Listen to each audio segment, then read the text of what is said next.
Negative thoughts, fears, worry, limiting beliefs all come from one thing and one thing only: overthinking. Because overthinking is an addiction, but it's an addiction that you can break.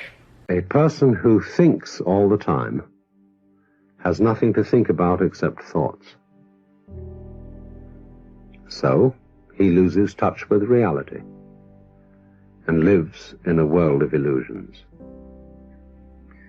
By thoughts, I mean specifically chatter in the skull, perpetual and compulsive repetition of words, of reckoning and calculating. And overthinking can be an addiction. It can have control over you. So where exactly does that come from? It comes from thinking too much in the future. In other words, not being in the moment. I'm not saying that thinking is bad. Like everything else, it's useful in moderation. A good servant, but a bad master. And all so-called civilized peoples have increasingly become crazy and self-destructive because through excessive thinking they have lost touch with reality. Are you addicted to overthinking? Now, you might listen to that question and say, I'm not addicted to it. I just happen to overthink sometimes. I can't really control it. But what is an addiction? An addiction is something that you no longer have control over. It has control over you. Do you want your mind to have control over you? Probably not. Because if you're overthinking, you're probably not overthinking about the positives in life.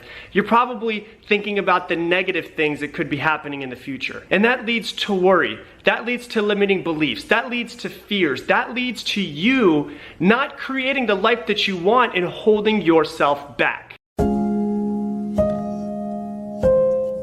You can love someone and still choose to say goodbye to them. You can miss a person every day and still be glad that they're no longer in your life. If you're walking up your stairs, for instance, you bring yourself to the present moment and you notice the way the carpet feels on your feet, the way that it might be warm or it might be cool inside of the house. You bring your mind to the present moment. Ultimately, what you're doing is you're allowing yourself to enjoy and to notice the senses that are being used in the present moment, and you're taking control of your mind and not letting it do whatever it wants to do. If somebody want to walk out of your life, let them go. Especially if you know you done everything you can do, you done sat around and been the best man or the best woman you could be, and they still want to go, let them go. Whatever they're running after, they'll see what they had in a minute, but by then it's going to be too late. Because you'll sit there and you'll go, because half these people you be sitting around crying about it, worry about 2-3 years from now, you ain't going to even remember their last name. We are so tied up in our minds that we've lost our senses.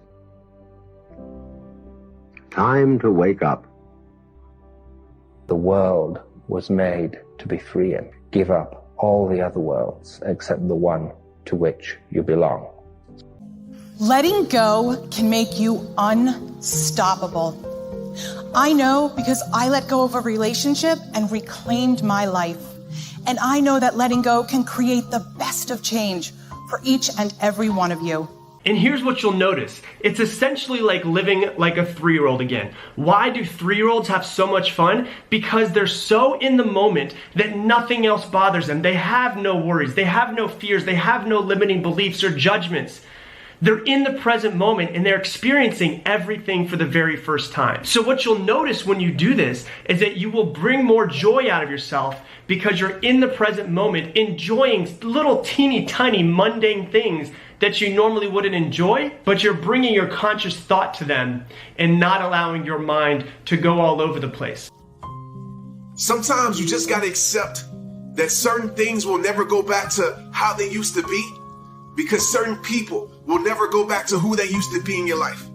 Sometimes you just gotta wake up and realize that what you're holding on to just doesn't exist anymore. So then you might be asking, okay, how do I get control of my mind then? The way you get control of your mind is to bring it to the present moment, to stop thinking in the future. So how do you bring your mind into the present moment? You do whatever you're doing and bring your conscious thought to it and notice as much about it as you possibly can. For instance, if you happen to be washing your hands, think about the feeling of the soap. Think about the warmth of the water. Think about the smell of the soap. Don't think about the future or anything else but washing your hands. And the more you can accept what is, the less you'll be controlled by what was. You gotta stop hanging on to someone who has let go of you. Stop losing yourself to someone who has already left you. Forget trying to find closure. Forget trying to find understandings to their reasons. Forget trying to see if they're happy in their new relationship. Stop focusing on them and start focusing on you. Sometimes it takes darkness and the sweet confinement of your aloneness to learn that anything or anyone that does not bring you alive is too small for you. Let folks go, son. Some people come in your life for a lifetime, some come for a season. You got to know which is which. And you're going to always mess up when you mix them seasonal people up with lifetime expectations. You can't, they got people that done got married with people they was only supposed to be with for a season. I suppose this piece is really a question of how much attention are you willing to give to the world? Will you look, will you see, will you hear? When your eyes are tired, the world is tired also.